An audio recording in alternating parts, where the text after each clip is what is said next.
Thank you. My name is Krishna. I'm being a long-time resident of Nashua, Hampshire.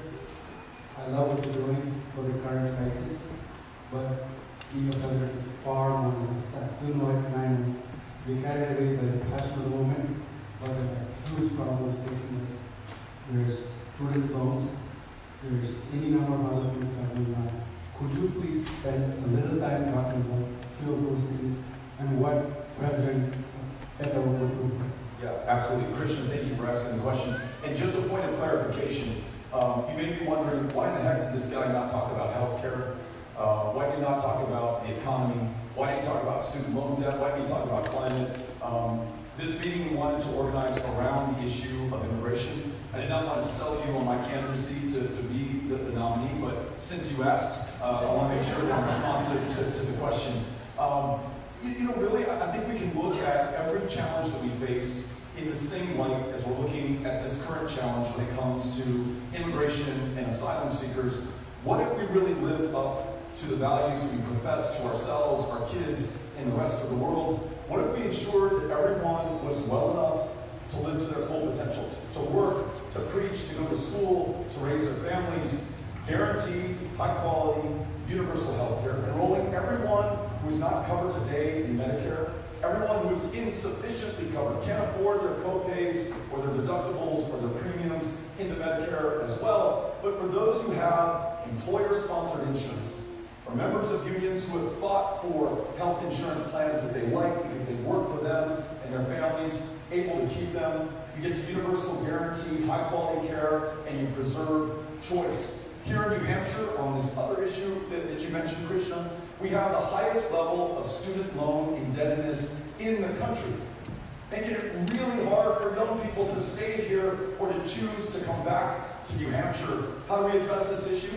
Let's make the first 2 years of college absolutely free. Earn that associate's degree without paying a dime for 2 years to that bachelor's. And then a 4-year education, debt-free. And debt-free not just for tuition, but for room and board and books, the full cost for the full ride for lower income and middle income students. And then for those who have some of that outstanding student loan debt right now, we will institute an aggressive public service debt forgiveness program. Right now, you have to teach school for 10 years, have 10 years of on-time loan repayments, and then you have like a 1% chance that the government's going to forgive that loan. In our administration, we will forgive the entirety of your student loan debt on day one if you commit yourself to a career of public service. That's teaching or serving as a public school educator in one of our great schools, or maybe working with Annie, ensuring that we fill one of the 40,000 funded but unfilled positions in the VA to take care of veterans who borne the battle for the rest of us. And then maybe just one more big picture issue before I get to your questions on climate and the environment.